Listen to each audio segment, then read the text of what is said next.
शबरी माता का बचपन का चनमुना था। वह भील समुदाय के शब्र जाति से संबंध रखती थी। इसी कारण कालांतर में उनका नाम शबरी पड़ा। उनके पिता का नाम अज और माता का नाम इंदुमती था। उनके पिता समुदाय के मुखिया थे। शबरी माता पिछले जन्म में स्वर्गलोक की अप्सरा थीं।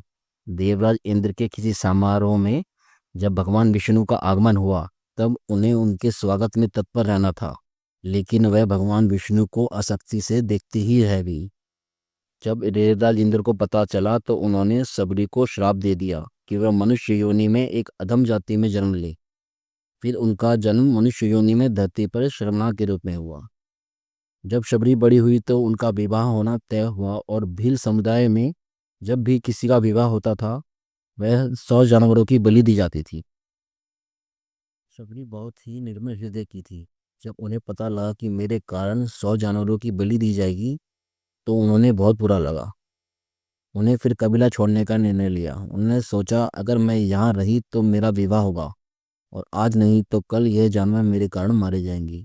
जब रात में सब सो रहे थे, तब माता शबरी ने अपना कबीला छोड़कर दंडकारण्य वन की ओर भाग गई। दंडकारण्य वन में 10,000 से अधिक साधु संत रहते थे। शबरी माता ने अपने जीवन का उद्देश्य साधु संतों की सेवा करने में लगा दिया। परंतु जब वह किसी संत के आश्रम में जाने के लिए वहां जाती तो संत उन्हें नीच जाति का कहकर भगा देते थे। उनका आश्रम अशुद्ध हो जाएगा, ऐसे कहकर भगा देते थे। फिर उन्होंने अपना उद्देश्य त्यागा नहीं। जब भी ऋषि मुनि किसी रास्ते से जाते थे, वह वहां पर साफ सफाई कर देती थी, कांटे हटा देती थी, पत्थर हटा देती थी, छुपकर उनके कपड़े भी धो देती थी। उनमें एक ऋषि थे, मतंग ऋषि। वह भी उस रास्ते से जाया करते थे। वह देखते थे कि इस रास्ते को कोई ना कोई रोज साफ करता है और नजर भी नहीं आता।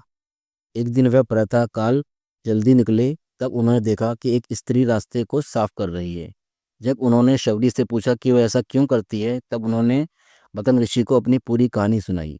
तब मतंग ऋषि ने उन्हें अपने आश्रम में रहने की स्वीकृति दे दी और उन्हें अपना शिष्य स्वीकार कर लिया। माता शबरी आश्रम की पूरी सफाई करती थी, सभी शिष्यों के लिए भोजन बनाती थी और मतंग ऋषि की बहुत सेवा करती थी। इसी कारण से वह मतंग ऋषि के प्रिय शिष्या बन गई थी। मतंग ऋषि का अंतिम समय आया, तब उन्होंने शबरी को बुलाया और कहा, बेटी, मैं भगवान के धाम जा रहा हूँ। तो शबरी ने कहा, मैं आपके बिना कैसे रहूंगी गुरुजी, मुझे भी आपके साथ ले चलिए। तब मतंग ऋषि ने कहा, बेटी, मैं जिस भगवान की उपासना करता हूँ, मैं मर के उनके पास जा रहा हूँ, लेकिन तुम्हारी श्रद्धा और भक्ति देखकर वह भगवान एक दिन स्वयं तुम्हारे पास आएंगे, श्री राम का अवतार लेकर। तुमको उन्हें आगे का मार्ग दिखाकर मेरे पास चली आना। यह वही इच्छा थी। जब देवलोक में पिछले जन्म में भगवान विष्णु को देखा, तब वह इच्छा अधूरी रहने के कारण उनका दोबारा जन्म हुआ और भगवान ने उन्हें दोबारा दर्शन देने का सौभाग्य दिया।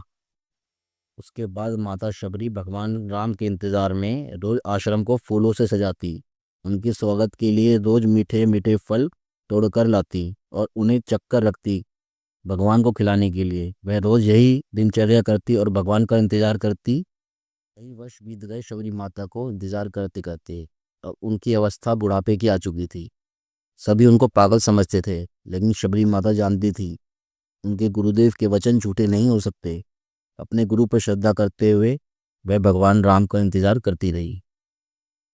एक दिन उनका इंतजार खत्म हुआ। भगवान श्री राम अपने भाई लक्ष्मण के साथ में अपनी भार्या की खोज में उनके आश्रम जा पहुंचे। जब उन्होंने माता शबरी को अपना परिचय दिया, तब माता शबरी की आंखों से आंसू गिरने लगे। उनके हृदय से अलग ही उमंग दौड़ने लगी। भगवान को देखकर वह बिल्कुल मंत्रमुग्ध हो गई। भगवान भी उन्हें देख देख कर ताड़ते रहे। भगवान ने उन्हें अपने रूप का पूरा रस दिया। माता शबरी ने भी उनका भरपूर स्वागत किया। भगवान उनके हृदय की निर्मलता देखकर अपने सारे पीड़ा भूल गए।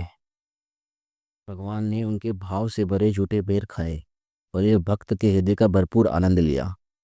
फिर श्री राम भगवान ने उनसे आगे का मार्ग पूछा।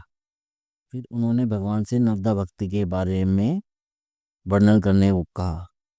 यह नवदा भक्ति उन्होंने अपने लिए नहीं, समाज के लिए पूछी, जिससे सभी मनुष्य भगवान को पा सकें।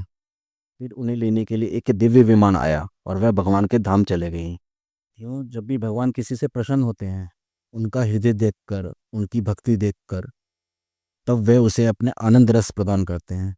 अथाह आनंद के सागर में डूब जाए, ने मनुष्य जीवन को सफल बना सके। अगर आपको ये कथा पसंद आई हो तो चैनल को लाइक और सब्सक्राइब करना ना भूलें। कमेंट करके ज़रूर बताएं कि आपको माता शबरी कथा कैसे लगी और इससे आपने क्या सीखा। मैं संजय कुमार फिर मिलूंगा आपसे अल्ट्राजोन ज्ञान इसी चैनल पर एक नई कथा के साथ। तब तक के लिए हरि बोल।